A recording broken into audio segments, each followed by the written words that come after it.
ታላቅ የምስራች ከሜሪት ፕሮፐርቲስ ለንግድ ሱቅ ፈላጊዎች በሙሉ እርሶ ይነግዱ እንጂ ትርፋማ የሚሆኑባቸውን አለያም ቢያከራዩአቸው አዋጭ የሆኑ የንግድ ሱቆችን በመሃል ተክለ ሃይማኖት ለሽያጭ ማቅረባችንን ስንገልጽ በታላቅ ደስታ ነው።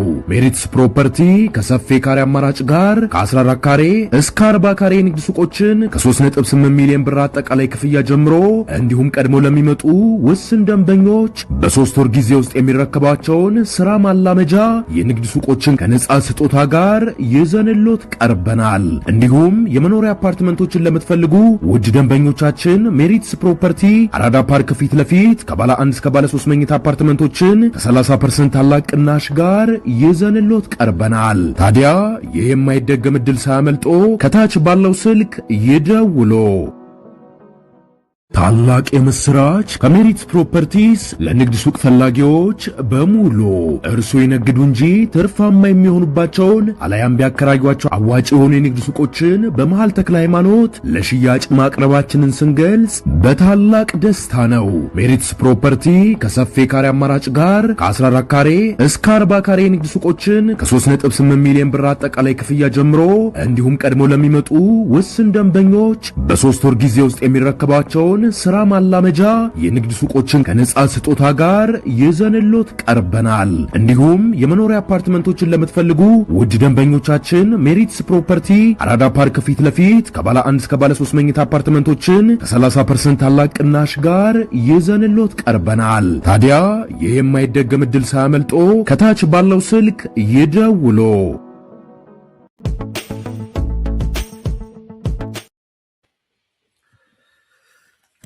አብሪ ጥየቶች ሆነናል። የዝቅታ አጀንዳ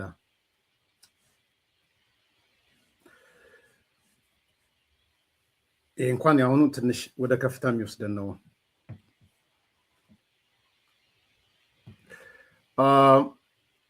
የኢትዮጵያ ታሪካዊ ጠላቶች ፍላጎት ለማሳካት የታለመውን የጥፋት መንገድ በመተው የሰላም አማራጭ ተቀብለናል። ትላንትና በሰፊው የተሰማ ዜና ነው።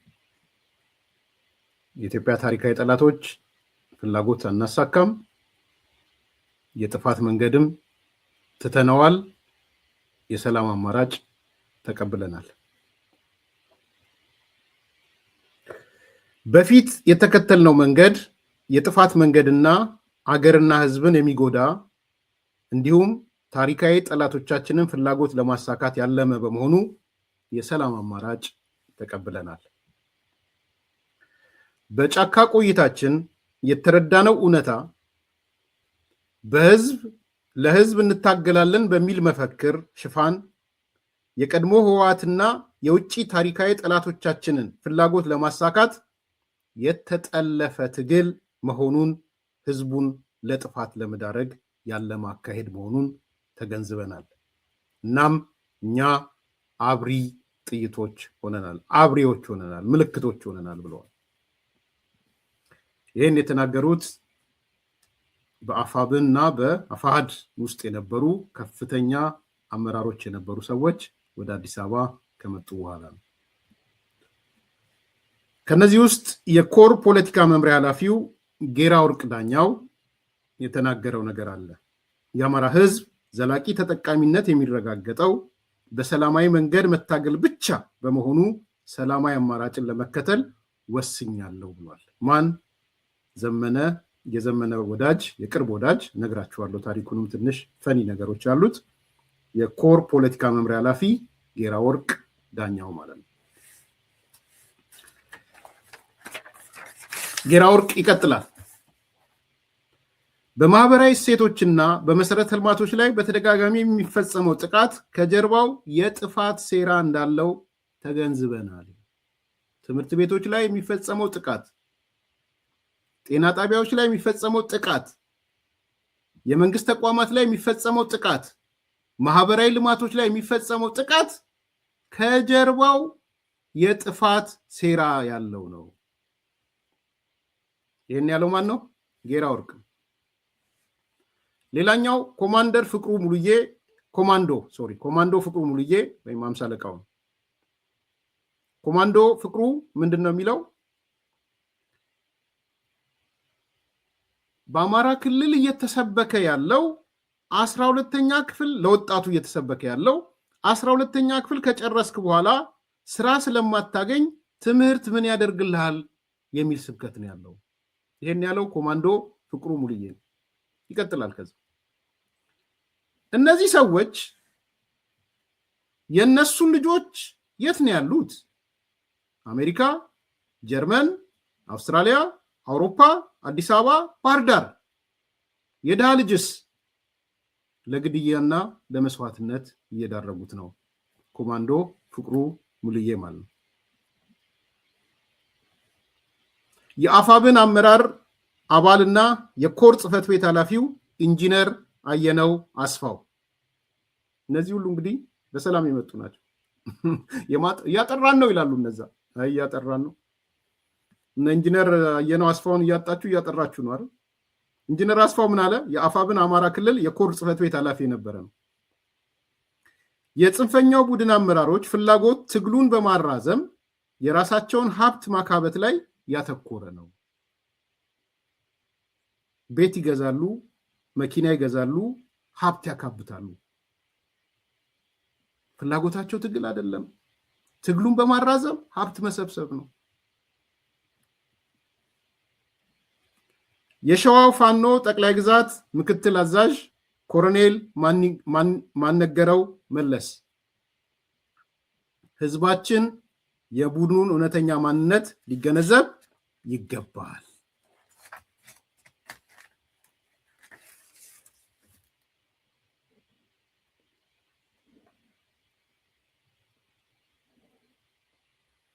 ስርዓት ገልስሰን ስርዓት የሌላት ሀገር ሜክ እንድናደርግ ነው። ሌላኛው ህዝባችን ነው። ህዝብ ቀይ መስመር ነው ብለን ነው የተነሳ ነው። ግን ህዝባችንን ታርጌትሊ ከሶሻል አሴቱ ጀምሮ እንድናጠቃው ነው የተደረገው። ማህበራዊ ተቋማቶች በተጠና መልኩ ተመቱብን። የትምህርት ተቋሙን የምታዩት ነው። 3 ዓመት ሙሉ ትምህርት ተዘግቷል። እኛ ቀጠና በእርግጥ እኛ ሞግተናል። ውስጥ ሆነንም እንደኛ ቀጠናም እኛ የምናስተዳድረውን ትምህርት እንዲጀምር አድርገናል። እኛ ደግሞ በዚያ መንገድ ሂደን ሀገራችን ማፍረስ ስለሌለብን ቆም ብለን በማሰብ ስልት ቀይረን መጠናል ማለት ፈልጋለሁ። ለምሳሌ በአማራ ክልል ውስጥ እየተሰበከ ያለው ነገር አንድ ተማሪ ምንድነው 12ኛ ክፍል ከጨረስክ በኋላ ስራ አታገኝም፣ ስለዚህ ትምህርት ምን ያደርግልሃል እየተባለ ትውልዱ እንዳይማር፣ ትውልዱ ዕውቀት እንዳይኖረው፣ በድንቁርነት እንዲስፋፋ፣ ድንቁርነት እንዲበዛ፣ በኢኮኖሚ ብቻ ሳይሆን ዕውቀት እንዳይኖረው፣ አካዳሚ እንዳይኖረው የማድረግ ስራ ነው ማለት ነው። ስለዚህ ሊወገዝ ይገባል። ማህበረሰቡ ማወቅ አለበት፣ መንቃት አለበት ማለት ነው። ግን የነሱ ልጆች የት ነው ያሉት?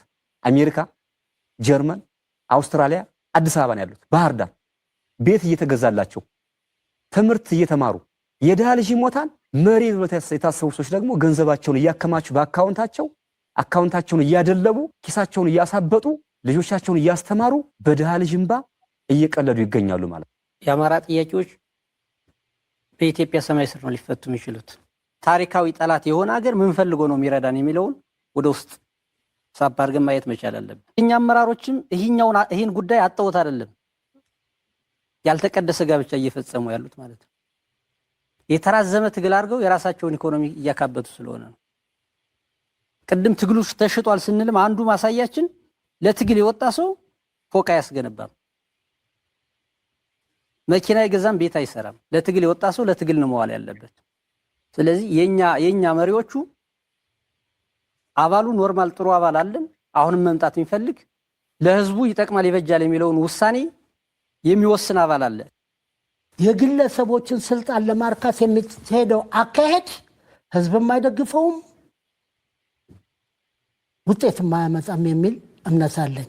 ስለዚህ ይሄ በመሆኑ ከነበርኩበት ቦታ ላይ ሁኔታውን እንዳወቅኩ እንዳረጋገጥኩ በአስቸኳይ በዚህ ትግል ውስጥ ከመሳተፍ ለመንግስት እጁን ዘርግቶ ግቡ እያለ ስለሆነ ወደዛ መጥቼ በሰላማዊ መልክ ብታገል ይበልጣል በሚል ውሳኔ ይኸው እዚህ ደርሻለሁ። ድርድር ምንግርግር የለም መቅጠም ነው የሚሉ አንዳንድ ጀብደኞች አሉ።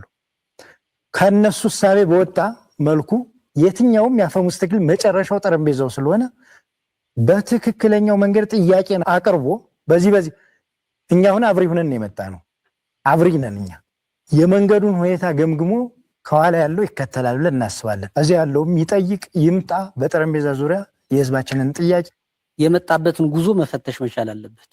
መሬት ላይ ያለው አካል ወገኑን ከማጥፋት የመጣበትን የትግል መንገድ ቆም ብሎ ሰብስቦ ቆም ብሎ አስቦ ይሄ የአጉል የትቢት አዙሪት ላይ ወጠን ለትክክለኛ ሰላም መቆም አለብን ነው። እንግዲህ ሙሉን ከዓመት በዓል በኋላ እንደሚለቀቅ ሰምቻለሁ።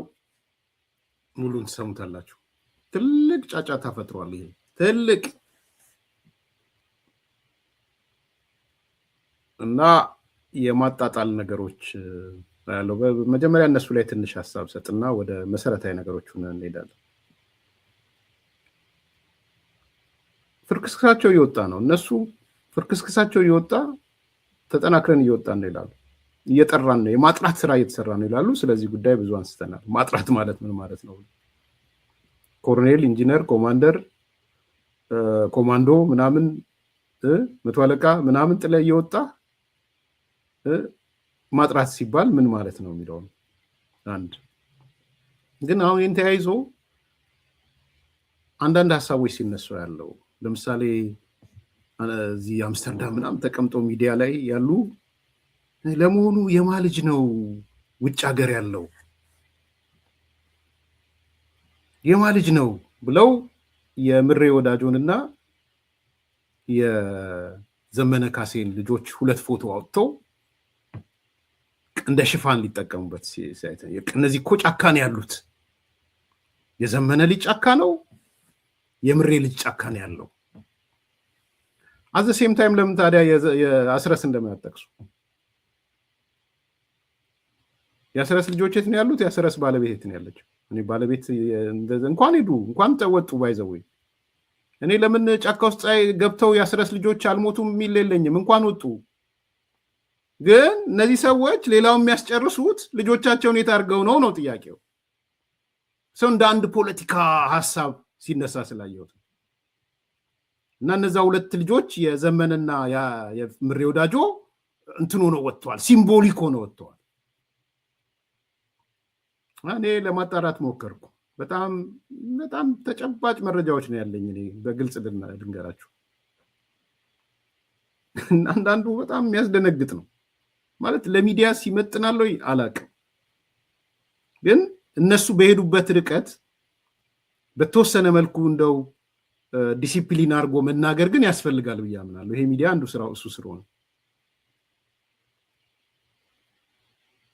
እና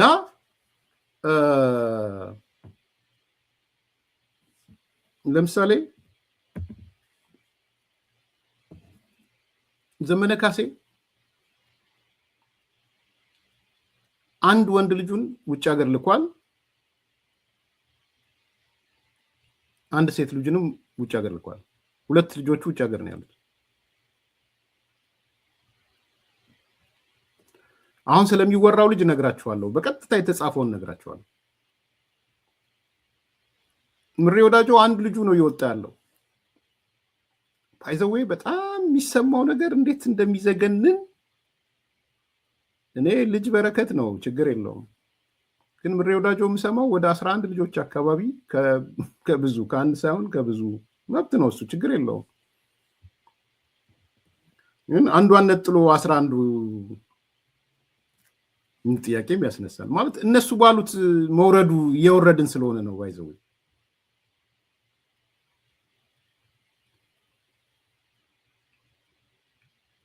እና 11ዱም ነው ያሉት ጫካ የምሬ ወዳጆ። እኔ እየገባው እየተጻፈልኝ ላንብብላችሁ ከምናምናቸው ሰዎች 100% እርግጠኛ ነን።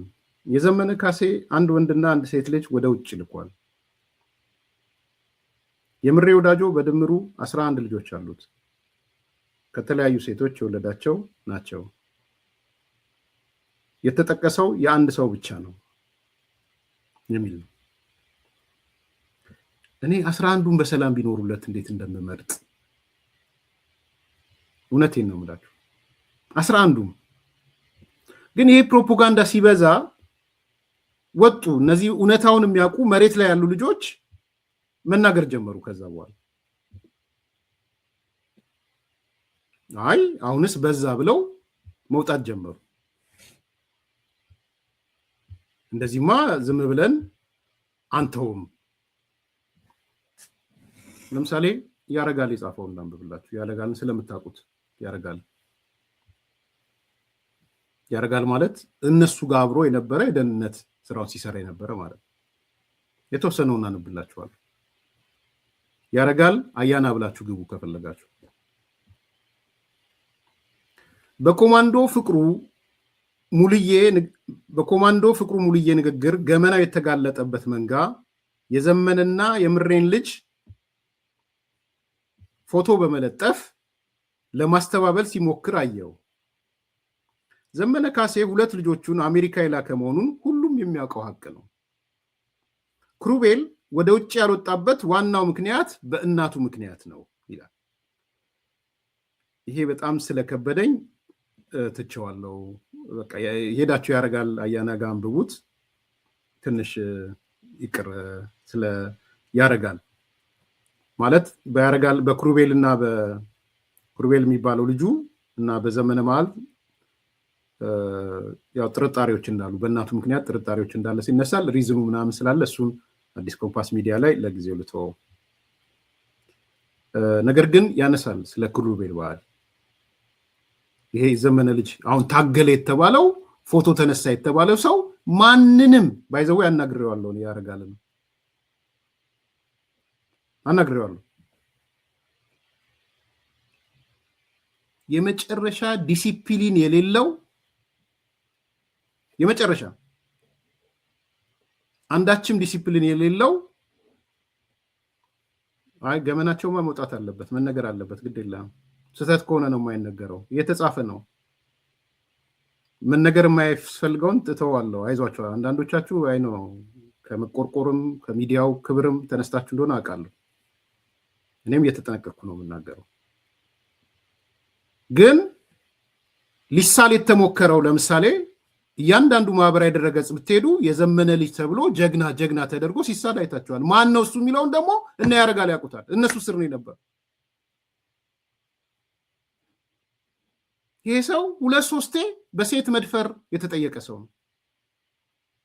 ተውት ሌላውን በቃ በጥቅሉ ልንገራችሁ። በአባቱ አባቴ ያለ አንዲት ሴት ሊደፍር ብሎ አረ እንዴት ትደፍራለህ? ትክክል አይደለም። የአባቴ እኮ መሪያችሁ ነው እስከ ማለት የሚሄድ ያው ጽሁፉን ሄዳችሁ አንብቡት። በመጠጥ የሚሰክር በቃ ሲጠጣ አንዳንድ ሰዎች አብሾ የሚባል ኮንሴፕት አለ አይደል? ሰማለሁ። እንደሱ አይነት ሰዎች በዚህ ደረጃ እየተነገረ ያለበት ነው። ብልጽግና ይለኔ ስለ ብልጽግና እያወራን ነው። እነዚህ ሰዎች እያወሩ ያሉት ስለ ራሳቸው ነው። ውጭ ሀገር ተልከዋል ሲባል ዲፌንድ ሊያደርጉ የመጡት የኛ ልጆች እኮ ይኸው ጫካ ላይ ነው ስላሉ ነው እየተናገርን ያለነው። አላነበውም። አስቀያሚ ነው። እንትኑ አስቀያሚ ነው ሳይሆን በቃ ለፌስቡክ የሚመጥን ነው። እዚህ አይመጥንም። ግን እየነገርኳችሁ ነው። የልጁ ባህሪ ምን አይነት ሰው ነው ምናምን የሚለውን እየነገርኳችሁ ነው ያለው። እነዚህ ሰዎች በዚህ መጠን ያሉ ሰዎች ናቸው።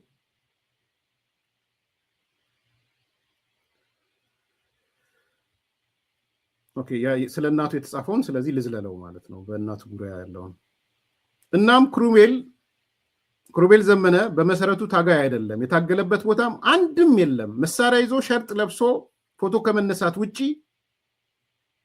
ትላንት እናቱን ልለፈው።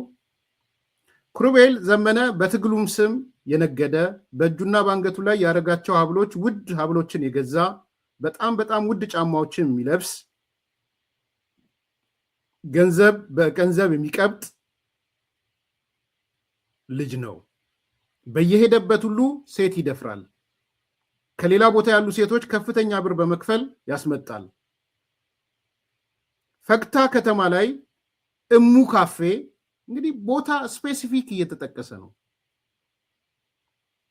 ፈቅታ ከተማ ላይ እሙ ካፌ መስተንግዶ የምትሰራ ልጅ በኃይል ለመድፈር ሞክሮ የአካባቢ ፋኖዎች ተው ሲሉት የአርበኛ ልጅ ነኝ፣ የአርበኛ ዘመነ ልጅ ነኝ፣ ለምን እምቢ ትለኛለች በማለት የነበረው ተኩስና ብጥብጥ የከተማው ህዝብና የአካባቢ ፋኖ ምስክር ነው።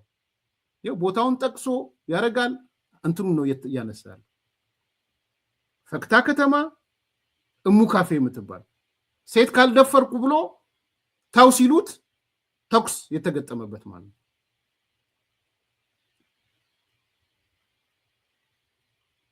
ያክ በማለት የነበረው ተኩስና ብጥብጥ የከተማው ህዝብና የአካባቢ ፋኖ ምስክር ነው። እንደዚህ ነው እየተጻፈ ዝርዝሩ ማዕት ስለሆነ እዛ ሄዳችሁ አንብቡት። እና አንዳንዶች ሊያስተባብሉ የሞከሩበት ነገር በዚህ ማለት እንትኑን ይሄንን ሊያለዝቡ የሞከሩበት ነገር ይሄ ስለሆነ ማለት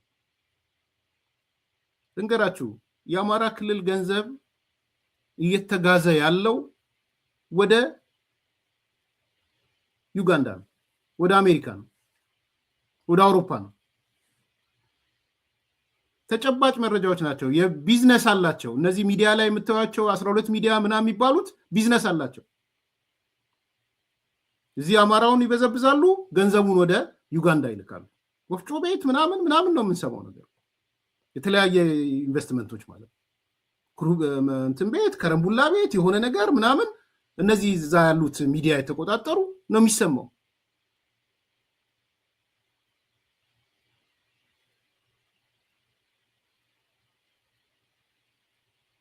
በዚህ ደረጃ ያሉ ሰዎች ናቸው። ዛሬ መተህ ልታሽሞነሙንና አይ የከሌ ልጆች ጫካ ነው ያሉት ልትል የምትችለው ነገር አይደለም። እውነታው ቅድም ያነሱና ዝርዝሩ ሲሰማ ደግሞ በጣም ብዙ ነገሮች እንደሚሰሙ ይታወቃል። በጣም ብዙ ነገሮች ነው የሚሰሙት። እኔ መሰረታዊ ቅድም የተነሳ ነገር አለ። በጣም መሰረታዊ ይመስለኝ የአማራ ህዝብ እነዚህን ነገሮች እንዴት ነው የሚያያቸው ነው ትልቁ ጥያቄ እንጂ የአብዛኞቹ አስረስ ቅድም እንዳልኳችሁ ለምስል አላወሩም። ልጆቹ ሚስቱንም አሜሪካን ሀገር ነው የላከው። ሀብት ነው እየሸሻል። ዘመነ ቅድም ነግረን 2 ልጆችም ብለን ከብዙ ነው እንግዲህ እሱ ፐርሰናል ሊሆን ይችላል አላቅም። እሱን ይሄ ንግስና እና እንግዲህ ጥንቆላ አንዲሁን አላቅም። እሱ ፐርሰናል ነው። የመንግስቱ አማራ የሚባለው ልጆቹን አዲስ አበባ ነው ያሉት። መንግስቱ አማራ ልጆቹን እያስተማረ ነው። መንግስቱ አማራ አዲስ አበባ እንኳንም ተማሩ። የመንግስቱ አማራ ልጆች ተማሩ፣ ሳትፈሩ ተማሩ። በአባታችሁ ምንም የሚደርስባችሁ እንደዛ አይነት ነገር የለም። ግን ባህር ዳር፣ አዲስ አበባ፣ አሜሪካ፣ አውሮፓ ነው ልጆቻቸው የሚልኩት፣ ቤተሰባቸው የሚልኩት። ይሄ መነገሩ ለምንድን ነው ያናደዳችሁ? ለምንድን ነው የሚያበሳጫችሁ? እውነት አይደለም ወይ? ይሄ ሲነገር የሚያብዱ አሉ። እነዚህ አንዳንድ ደግሞ እነዘመነ እና ናስረስ ስር ለመወተፍ ቢለምኑ እምቢ የተባሉ ሰዎች አሉ። ይሄ ከኔ ጋር ቀድሞ ሲሰሩ የነበሩ እኔንም እየሰደቡ ነው አሉ። አዲስ አበባ ቆርጦ ልኮልኝ የሳሎን ምናምን እና ለሰጠው ገንዘብ ሁሉ የሚሰራ ምናምን የሚል ነገር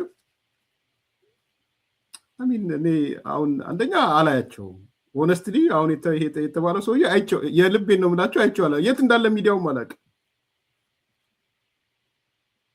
የት ሚዲያው ራሱ ምን እንደሆነ የት እንዳለ ምንም አላውቅም። የምሬን ነው የምላቸው።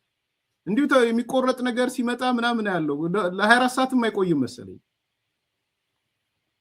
አንዳንዴ እኮ ማፈር ይጠይቃል። አሁን እኔ መልስ አልሰጥም ማለት በመረጃ በማስረጃ ለከፈለ ከሆነ እስቲ የተከፈለው የታለ? ይሄ ቦታ ለከለ ይሄ ተከፍሎ በቃ አምጡትና እኔ ደግሞ ዲፌንድ ላድርግ የተከፈለኝ ነገር ካለ። እናንተው ጋር ሆኜ አይደለ እንዴ $50,000 ተከፈለው ተብሎ ተሯሩጬ እውነታው ሲወጣ ደስ ያላለ? በተለይ አንደኛው አሁን የምታወራው ሰውዬ ደስ ያላለ? በዚህ አጋጣሚ ኢየሩስን አመሰግናታለሁ። በእያንዳንዷ በምሯሯጠው ሩጫ አብራኝ ነበረች። እያንዳንዱ የፖለቲካ ልዩነት የተለያየ ልዩነት አለን፣ ምንም ጥያቄ የለው። አንድ ባንክ ሲሄድ ከባንክ ሌላ ባንክ ሲሄድ ምን ሲሄድ የደረሰልህ እንዴት ሆነልህ ነገ እናምጣው ወይ ወደ ሚዲያ ደርሷል ሚዲያ ላይ ስትል ነበር። በተቃራኒው ግን ይሄ ሰው ግን ያ እንኳን እንዳይጋለጥ ፍላጎት ነበር። ፔንዶ ነው እንዲቀመጥ ማለት ነው። ከህወሓት $50,000 ተቀብሏል ተብሎ ሲወራ ፔሮል ተሰርቶ ሲመጣ ደግነቱ የሱ ስም ስላለ ደስ አለው እንጂ በቃ ያ ነው የስሜቱ። ምን እናቀው እናቃለን እኮ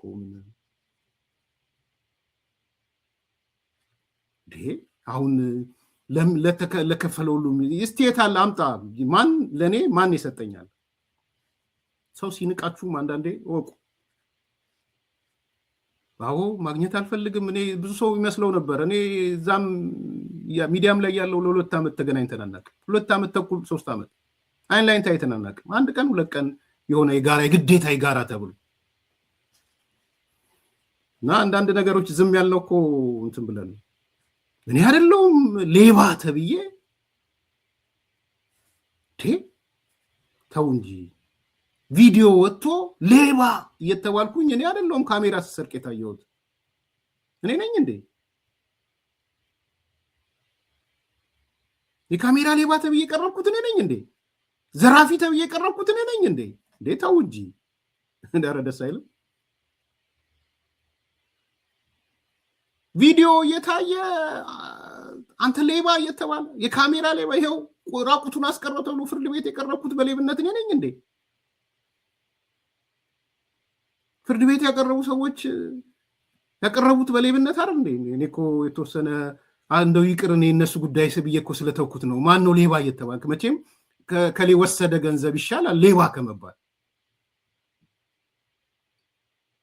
የአደባባይ ቪዲዮ ሌባ የሚል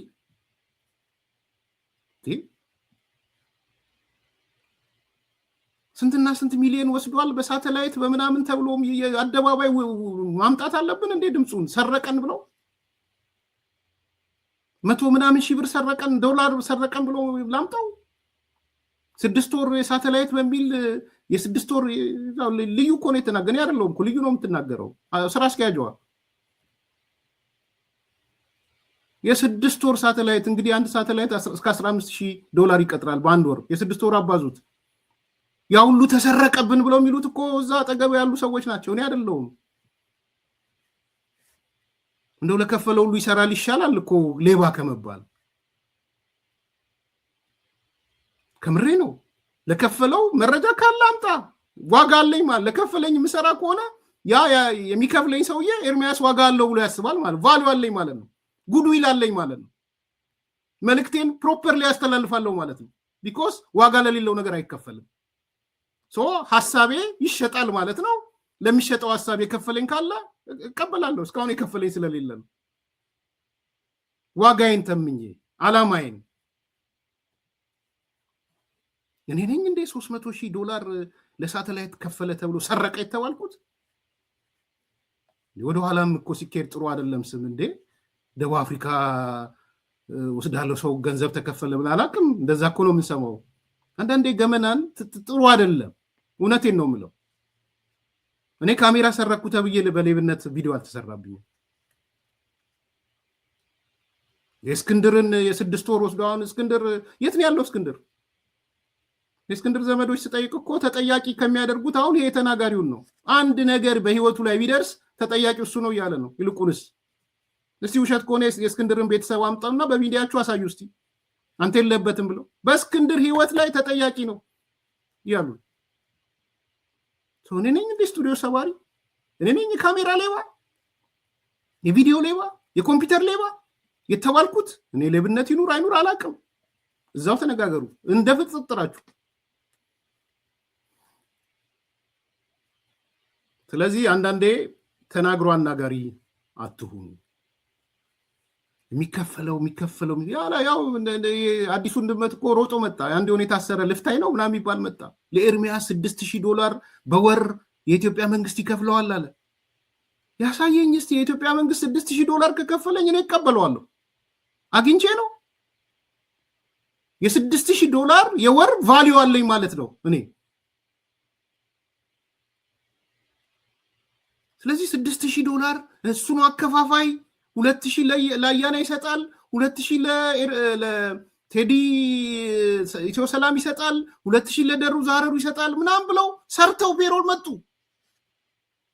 እነዚህ ወደ አዲሶቹ ድመቶች ከሻቢያ ጋር የተጣበቁ ከህወሓት ጋር የተጣበቁ ከዛ ጋር የሆኑ አሽቲ አምጡ $6000 የሚከፈለኝ በየት በኩል እንዴት ከከፈሉኝ የምሰየው ግን የከፈለኝ የለም። $6000 አውጥቶ የሚያደርጉም አይመስለኝም ሳስበው። ከዛ በፊት ቅድም እንዳልኳችሁ ነው ቲፒኤልኤፍ ከፈለው $50,000። ከዛ በፊት የሆነ ነገር አምጣ መረጃ። በሐሳብ ስትበለጥ ኩርማን ስትሆን ማንም ሰው ዞር ብሎ ሳያይ ሲቀር ሰው ላይ አትንጠልጠሉ ፕሊዝ። እኔ አይደለም ሌባ የተባልኩት፣ የካሜራ ሌባ የተባልኩት፣ የቪዲዮ ቤት ሌባ የተባልኩት እኔ አይደለም። የኮምፒውተር ሌባ የተባልኩት፣ ዘራፊ የተባልኩት እኔ አይደለም። ያውም ድምፀ ጎርናና በሆኑ ሰዎች የግብረ ኃይል ምናምን የሚባሉ አብሮ የበላ የጠጣው አብሮ እና አንዳንዴ ትንሽ መስመር መያዝ ይጠብቃል ብዬ አስባለሁ። ሰው ሲንቃችሁ ደግሞ ተናቁ፣ መስመራችሁን ያዙ። የሆነ ሆኖ ወደ ነጥቤ ልመለስ። እኔ አማራ ክልል እነዚህ ልጆች እንዳሉት አብሪ ኮከቦች ናቸው። አብሪ ኮከቦች ናቸው። አብሪ ኮከብ ማለት ወይም አብሪ ጥይት ያሉት እነሱ አሪፍ ቃል ስለመሰለኝ ፋና ወጊ ማለት ነው። የወደድኳትም ለዛ ነው። እኔ የአመራር ሳይንስ ተማሪ ነኝ። ብዙ ጊዜ እነግራችኋለሁና አንብቡት የምላችሁ መጽሐፍ አለ። ቲፒንግ ፖይንት የሚል መጽሐፍ አለ። በጣም አሪፍ መጽሐፍ ነው። የብዙ ለውጦች መነሻ ነው። ቲፒንግ ፖይንት ጎድዌል ነው ስለሚባለው ሰውየው።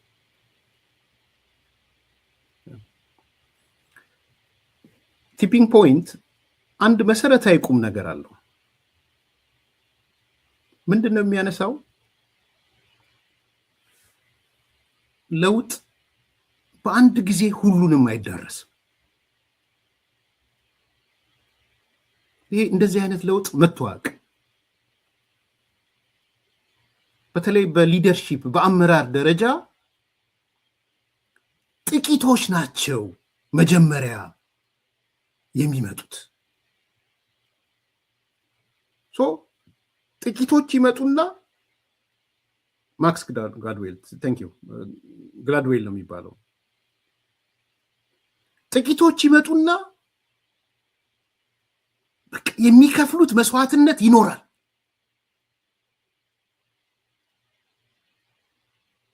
እነሱ ከከፈሉ በኋላ ነው ሌላው የሚመጣው።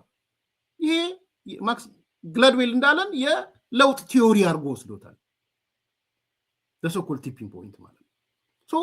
ማህበራዊ ወረርሽኝ ለመፍጠር ሶሻል ሙቭመንት ለመፍጠር የሆነ ቼንጅ ለማምጣት ጥቂቶች መስዋዕት የሚከፍሉ አሉ። በጣም ጥቂቶች። ከነዚህ ጥቂቶቹ አንዱ ናቸው እነዚህ ልጆች። አብሪ ኮከቦች ናቸው። ትላንትና የሄድንበት መንገድ ይሄ ነው፣ ይሄ ነው፣ ይሄ ነው፣ ይሄ ነው። ትላንትና የሄድንበት መንገድ ኮዝ አለ ብለን ገባን። በእርግጥም ኮዝ አለው። እውነታቸውን ነው። ኮዝ አልካዱም እነዚህ ሰዎች። በነገራችን የአማራ ኮዝ አለው። አማራ ምክንያት አለው።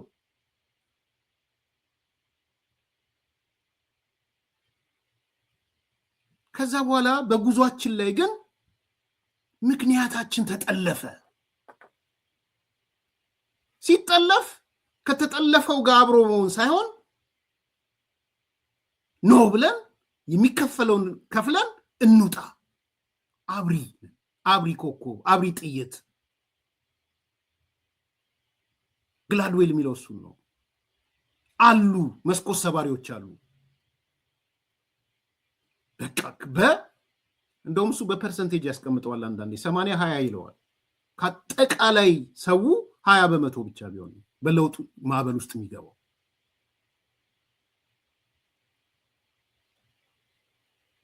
80% ተከታይ ነው የሚሆነው ከዛ በኋላ። ስለዚህ እንዳሉትም አብሪዎች ናቸው እነዚህ ሰዎች፣ ፋና ወጊዎች ናቸው።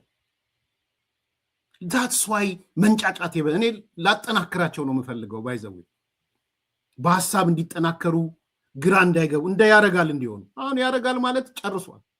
የምሬን ነው የምላችሁ። እንደ ያረጋል አይነት ስቴጅ ሲደረስ አለቀ ብዬ ነው የማስበው። ያረጋል ግራጁዌት አድርጓል። አሁን ያረጋል ያለበት ቁመና ከልቡም ተጸጽቶ ከልቡም ስለወጣ አልፎ አልፎ አገኘዋለሁ ነው ያረጋል and ፊል አረጋለሁ እንደዛ ጀስት ግራጁዌት አድርጓል። ያረጋል ግራጁዌት ማለት መስራት ያለበትን ስራ ሰርቷል። ወደ አክሽን ነው ከዚህ በኋላ። የትረስት ጥያቄ ያረጋል። እኔ የፈለገ ነገር ቢነግረኝ የትረስት ጥያቄ የለኝም። ያረጋል ማልኮም ግላድዌል ነው ማክስን ያልኩት።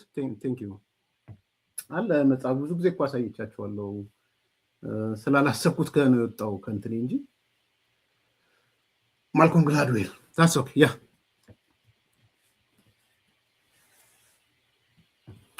so እንትኑን አንብቡት።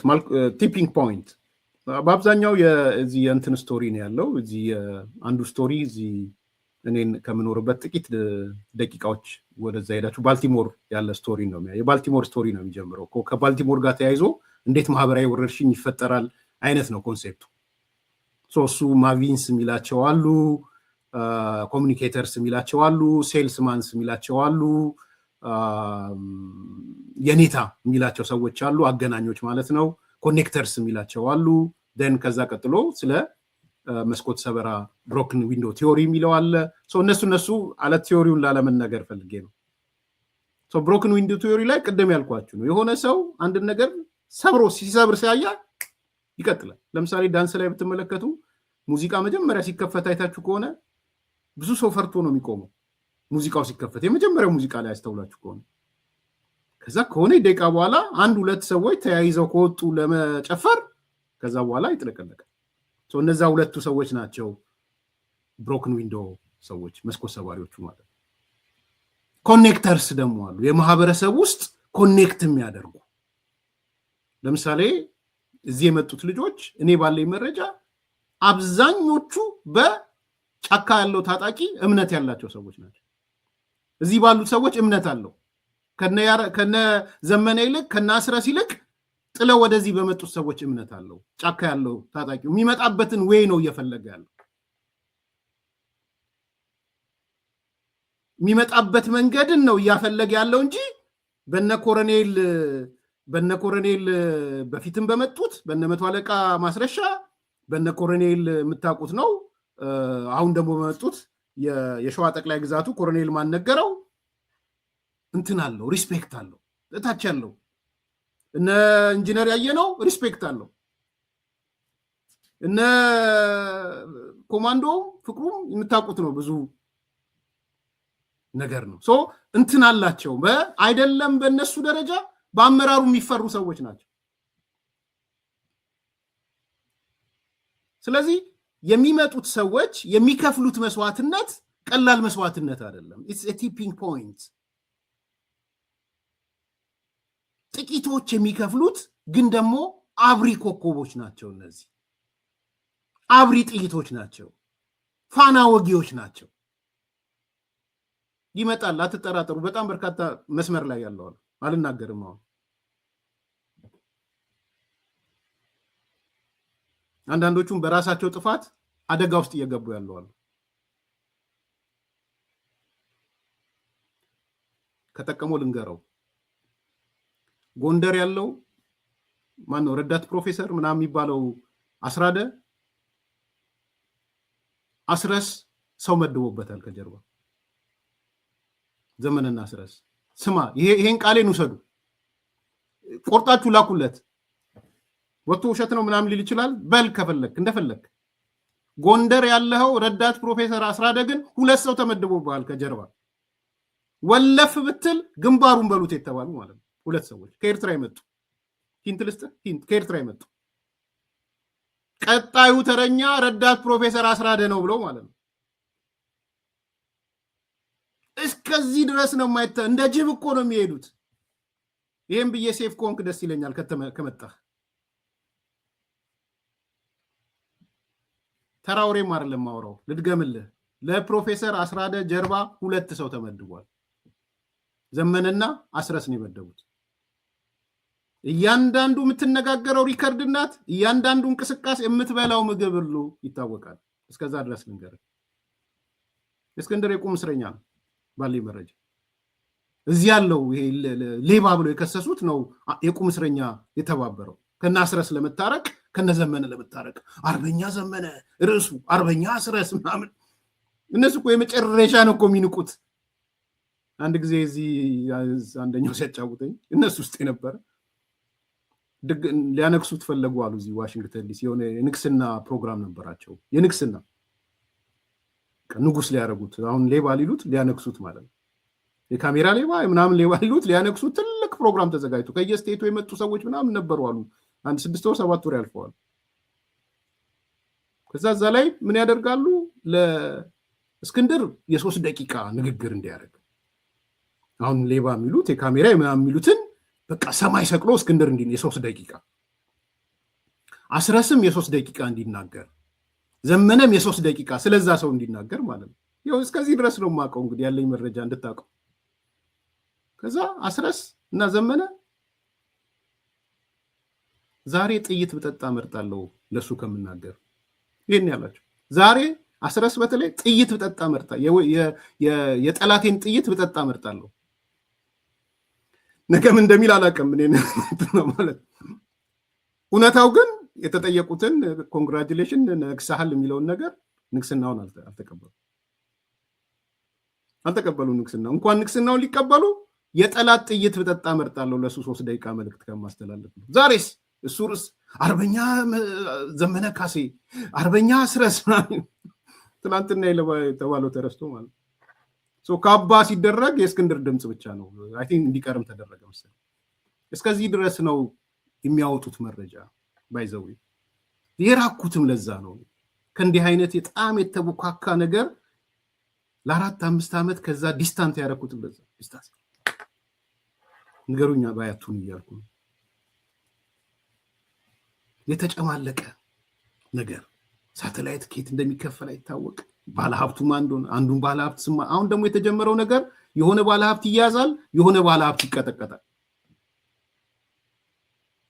አንድ ባለሀብት ደውሎ ሲያጫውተኝ ነበረ እና ምንድነው አማራው የሚጠቀመው አማራ ክልል ላይ ኢንቨስት የሚያደርግ አማራዊ ባለሀብት አማራነቴን አማራ ላይ ኢንቨስት ላድርግ ያለ ባለሀብት በየቀኑ ይቀጠቀጣል በእነዚህ ሰዎች ባይዘው የሚቀጠቀጠው በማን እንደሆነ ታውቃላችሁ ሌላ የሚከፍል ባለሀብት አለ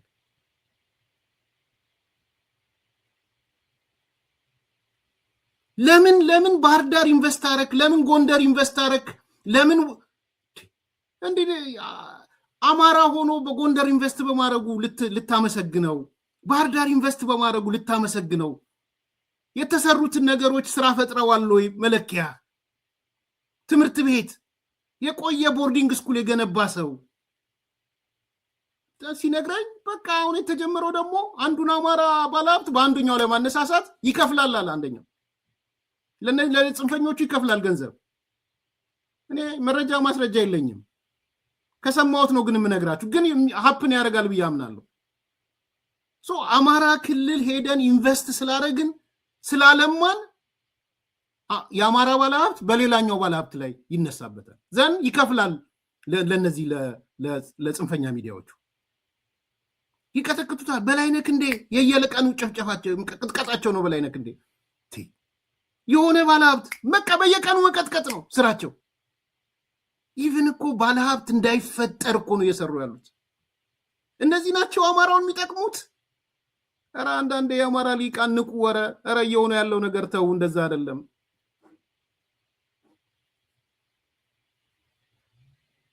ግዴላችሁም እንደሱ አይደለም ያለው ነገር። ባለሀብቶቻችሁን ገደል ማስገባት፣ ተቋሞቻችሁን ገደል ማስገባት፣ ትምህርት ቤት፣ ጤና ጣቢያ፣ መሰረተ ልማት፣ የጥንት ቅርሶቻችሁን ገደል ማስገባት፣ ማውደም። ሌላ ቦታ እየተሰራ ነው ይሄ። ከአማራ ክልል ውጭ ይሄ ነው እየሆነ ያለው። ጎንደር ላይ ተገብቶ የተደረገው የጣሊያን ጊዜ የተሰራ የቅርስ አርን የፈረሰው። ሰው በጥፋቱ ላይ ይስቃል። እነዚህ ልጆች አብሪ የሆኑት ለዚህ ነው። ይሄን ነው እያጋለጡ ያሉት። ኧረ አይሆንም እያሉ ያሉት ይሄንን ነው። ጥሩ ጥያቄ ነው ያጠየቀው አንደኛው። ታሪካዊ ጠላቶቻችን ከኛ ምን ፈልገው ነው የሚያግዙን? እስቲ መልሱ የአማራ ጽንፈኞች። ግብጽ ምን ፈልጋ ነው የምታግዛችሁ? እያገዘቻችሁ ነው አይደለ? እናንተም ግብጽም ሳውዲ አረቢያን ብላችኋል። ያው ሰነዳችሁን እኮ እኔ ነኝ ያወጣ። ያሳበዳችሁን በሱ ነው አይደል? ሰነዳችሁን ግልብጥጡን ስላወጣ ነው።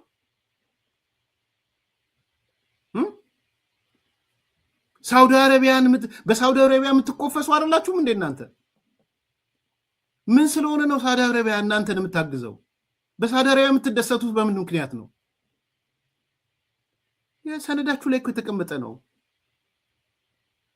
ሳውዲ ጋር የፈጠርነው ግንኙነት ከኤርትራ መንግስት ጋር በመሆን ትልቅ ነገር ነው ብላችሁ እኮ ነው የጻፋችሁት። ይሄ ሰነድ ነው፣ ሌላ አይደለም። ኤርትራ ታግዘናለች። የምታግዘን የኃይል አሰላለፉን ከሳውዲ አረቢያ ጋር ለመገናኘት ነው። ግብጽ ላለ ማለት ነው። ይሄ ሰነድ አንብባችሁት አሉላችሁ። ብዙ ቦታም ተሰራይቶ አይቻለሁ። ደስ ብሎኛል። ብዙ ዘገባ ተሰርቶበታል። ይሄን ነው የተላከ እናንተ የምታደርጉት። እስቲ ጠይቁ። ጥሩ ጥያቄ ነው የጠየቀው። ከአብሪ ኮከቦቹ አንዱ ጠየቃችሁ፣ ምን ለማግኘት ነው ታሪካዊ ጠላቶቻችን የሚያግዛችሁ? አይስ ብሬከር እንደማለት ነው። ፋናወጊ የሚባለው አይስ ብሬከሮች ናቸው። ወይም መስኮት ሰባሪ ያልኩት እሱ ነው። ቴንክ ዩ ሰምዲ። እና እስቲ መልስ መልሱ። ግብጽ የምታግዛችሁ ለምንድን ነው? እሺ ኤርትራን ልተዋት፣ ለጊዜው ኤርትራን ልተዋት፣ ግድ የለም የፕሮ ኤርትራ ስሜት ስላለ እሱን ለጊዜው የባንዳነት ስሜት ነው፣ ልተወው እሱን ኤርትራ። ግብጽ ምን ሆና ነው ግብጽ የምታግዛችሁ? ሳውዲ አረቢያ ጋር ሄዳችሁት ለምንድን ነው? ማለት እንደው ከሆነ እንኳን ምን ያህል ይሆናል ሌላ ጉዳይ ሆኖ ማለት ነው። ለዚህ ነው እነዚህ ሰዎች የአማራ ጥያቄ በኢትዮጵያ ሰማይ ስር የሚፈታ ነው እንጂ የታሪካዊ ጠላቶቻችን ምን ፈልገን እንሄዳለን ያሉት። ለዛ ነው ምንድነው ፈልገን የምንሄደው? ይሄ ነው መሰረታዊ ቁም ነገሮቹ እዚህ ጋር ነው ያሉት። ስለዚህ እነዚህ አይስ ብሬከርስ፣ አብሪ ጥይት ተኳሾች፣ አብሪ ጥይቶች በደንብ ልንንከባከባቸው ልንጠብቃቸው ይገባል። እኔ የመጨረሻ ማሳሰቢያ እሱ ነው፣ ማጠቃለያ እሱ ነው። እነዚህን ልጆች በጠበቅን ቁጥር፣ እነዚህን ልጆች ስራ እንዲሰሩ ባረግን ቁጥር ነው ጫካ ያለው እየሮጠ የሚመጣው። እዚህ ጋር መንግስት ትልቅ ስራ መስራት አለበት። ትልቅ ስራ። ዲቴይል ነገር የለኝም። ለውጦች እንዳሉ ሰምቻለሁ። ያረጋልም ለውጦች አሉ ብሎኛል። እንደ ድሮ ሳይሆን የተወሰነ በተለይ መከላከያ ጀነራሎች አካባቢ በጣም ለውጥ አለ። በጣም ያለኝ መረጃ እሱ ነው። ትረስት አላቸው። ኢቭን በሚመጡት ልጆችም ትረስት አላቸው። በሚመጡት በእነዚህ ልጆችም ትረስት አላቸው። እነዚህ ልጆችም መከላከያ ላይ ትረስት አላቸው። በጣም የሚገርም ነው። በከፍተኛ መኮንኖቹ ላይ ጥሩ ነው እሱ። አንድ ስቴፕ ዋን ነው እሱ። ቀጥሎ ግን ስቴፕ ነምበር 2 እዚህ የሚመጡት ልጆች አማራ ክልል ካለው ፖለቲካ ኃይል ጋር የሚኖራቸው መቀናጆ ነው ትልቁ። ከመከላከያም በላይ ማለት ነው። እሱ መሰራት አለበት። የሚመጡት ሰዎች ትልልቅ መረጃ ይዘው የሚመጡ ሰዎች ናቸው። ስለዚህ ይሄንን ኃይል ፍርክስክሱን ለማውጣት ከውስጥ ነው የሚፈረካከሰው። ይሄን ለማድረግ ከነዚህ የሚመጡትን ሰዎች መጠቀም ያስፈልጋል። አዎ አይቻለሁ። የፎቶ ናቸው፣ አቅም የላቸውም የመጡት ሰዎች ጠራን ምናምን እንደሚሉ አይቻለሁ። እውነትህን ነው። ሁሌ እነሱ ጋር ሲሆኑ ጀግና፣ ከነሱ ለቀው ሲወጡ ማንኳሰስ ኢቨን እዛ ውስጥ እኮ ላሉትም ጥሩ አይደለም። እኔ ትግልማ አልነግራችሁም። እሱ ግን እዛ ውስጥ ያለው ሰው ያውቃል። ለካ ዛሬ ከነሱ ጋር ሲሆን ጀግና ነኝ፣ ከነሱ ስለይ ለካ አቅም የሌለኝ ምን የለኝ ብሎ እንዲህ ስል ነው የምታደርጉት። በነገራችን እንደዚህ አይነት ትግልም የለም። ጠራን፣ የመጥራት ስራ ነው የማጥራት ነው ይላሉ። እንደው ላጠቃልላችሁ በአንድ ነገር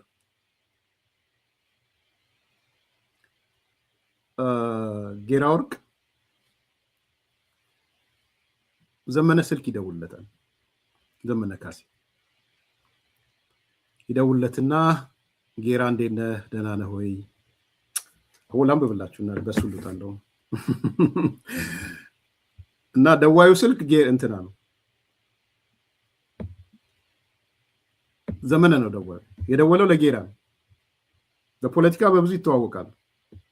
ያበሳጫቸው እሱ ስለመሰለኝ ላምብቦ ከአንድ ቀን በፊት የተጻፈ ነው። ዘመነ ካሴ ስልኩን ጠቅ አደረገና ጌራ ወንድሜ እንዴት ሰነበት ካለው ጌራ ወርቅ ዳኛው ትንሽ ደንገጥ ብሎ በአዎንታ አንገቱን እየነቀነቀ ዘሜ የእናቴ ልጅ እንዴት ነህ? ደህና ነኝ እኔ፣ አንተ እንዴት ነህ? በማለት መልሶ ጠየቀው። ዘመነ ካሴ በትልቁ ተነፈሰና እኔም ደህና ነኝ። ይኸውልህ ጌራ፣ መቼም እኔ ከማንም በላይ በአንተ የጸና እምነት እንዳለኝ ታውቃለህ። ያ ፍሌቨርድ ሆኗል ቃል በቃል እንትን ማለት አይደለም። በአንተ የጸና እምነት እንዳለኝ ታውቃለህ። ፖለቲካም በደንብ ያስተማርከኝ አንተ ነህ። በተለይ የአማራ ወጣቶች ማህበር አመራር በነበርክ ሰዓት ጥሩ መምሬ ነበርክ አለው። እንግዲህ የአማራ ወጣቶች ማህበር ነው የነበረ ሰው፣ ሰብሳቢ የነበረ ሰው ነው ጥሩ የመጣው። ጌራ ወርቅ ይባላል። አሁን ከተናገሩት አንዱ ማለት ነው ወንደሰን፣ ከዚህ ውስጥ ካሉት አንዱኛው ማለት። ዘሜ በደስታ ውስጥ ሆኖ ጌራ ወርቅ አሁንም በድጋሚ በአዎንታ አንገቱን እየነቀነቀ ዘሜ እኔም ከአንተ ብዙ ተምሬያለሁ። የአማራ ህልውና ትግል አንተን ባገኝ ኖሮ ምን ሊሆን እንደሚችል ሳስበው ይዘገነኛል። ዘሜ በደስታ ውስጥ ሆኖና በድጋሚ በትልቁ ተንፍሶ የትግል ጓዴ፣ አንተም የምታውቀውና እንደምታውቀው ትግሉን ወደ ላቀ ደረጃ ለማድረስ የኔ የማምናቸውን ጓዶቼን ቁልፍ ቦታ እየሾምኳቸው ነው። እናም ከዚህ በፊት አስረስ ማረን ሾሜ የነበረውን የፖለቲካ ጉዳዮች ኃላፊነት አንተን ልሾም ወስኛለሁ። በዚህ ወሳኝ ስልጣን ላይ ከአንተ ውጭ ማንንም ልሾም አልፈልግም። ሰሞኑን የሹመት ደብዳቤ ልክልሃለሁ በማለት ተናገረ። ጌራ ወርቅ ጎንበስ ቀና ብሎ ዘሜን አመስግኖ ስልኩ ተዘጋ። በጣት ከሚቆጠሩ ቀናቶች በኋላ ዘሜ ተስፋ ጥሎበት የነበረው ጌራ ወርቅ ዳኛው አዲስ አበባ ተገኘ። አሁን ደግሞ በሚዲያ ላይ ያያችሁት ዘሜን ሳቀበት። የቀድሞ መምህሩ፣ የአማራ ወጣቶች ማህበር መሪው ከፈረስ ዋፍ የተገኘ ታሪክ ምስጋና ላይ ያደርጋል። ገና እየመጡ ነው። ዘመነ በደወለለት በቀናት ውስጥ ነው የመጣው እና ዘመነ ደውሎ የአስረስን ቦታ የፖለቲካ ጉዳዮች ኃላፊነት ለአንተ ነው የሚሰጠው። እሱ እኮ ኦልሬዲ እየሸከፈ ሻንጣ እየሸከፈ ማለት ያለውን ነገር እየሸከፈ ነው። ጌራ ወርቅ እየሸከፈ ነው።